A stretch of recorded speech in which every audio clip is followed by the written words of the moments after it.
Welcome to part 2. If you missed part 1, it's just the video right before this. Even before Princess Diana's tragic death, the prince and his girlfriend were looking at improving their public image. So they hired a spin doctor as Charles's private secretary, a gentleman by the name of Mark Boland. Yes, he was brought on when Camilla and Charles were only dating. He was therefore Charles's private secretary, but a big part of his job was making Camilla palatable to the press, the palace, and the public. Operation Parker Bowles. You want to hear the craziest thing about this man? Before he was first appointed the assistant private secretary to Prince Charles, he was the director of the PCC from 1992 to 1996.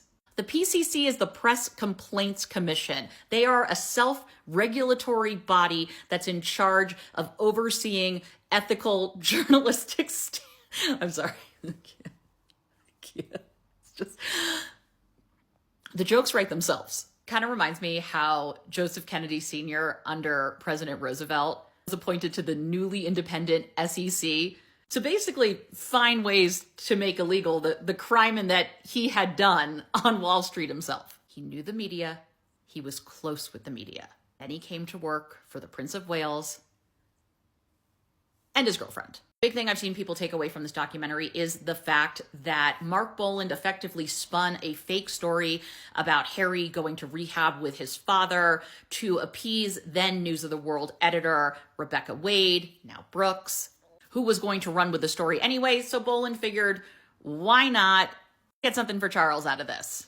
And we're going to promote Charles as a good, caring, grieving father to help his reputation. But he cares about these kids. You know all of this from Prince Harry's book Spare. He writes about how the timeline and everything that is presented to him does not make sense. And he realizes chillingly that nobody is going to stop this. Boland admitted to spinning it in a 2003 piece with The Guardian. Here's another fun fact. Boland and his partner Guy Black were friends of Rebecca Wade and Ross Kemp, her first husband. A whole series on Rebecca Brooks. I also did some videos recently on her. She was the former editor of The Sun and also the now defunct News of the World that's under Murdoch.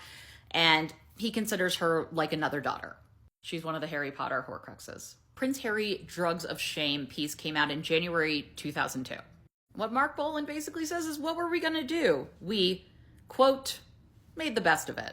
The best of it involved spinning a story and a timeline in such a way that it made it appear like Prince Charles was so concerned for his youngest son that he took him to rehab. Harry had visited Featherstone Lodge midsummer of 2021. But it wasn't to scare him straight, it was a royal engagement. But the evidence that News of the World had of Harry's mishaps happened nearer to September. So Boland and Brooks just fudged the timeline to make it all work so that this all happened before Harry went to Featherstone Lodge, making it appear that he went because Charles was so concerned for his grieving son that he took him to Featherstone Lodge and then allowed him to be massacred in the papers as a teenager to boost his own profile. But it wasn't just Prince Harry that was fed to the beast. Prince William was as well. It was different. You're not going to go as hard after the future king. But he also had his reasons to suspect and distrust Camilla. That's in the next video.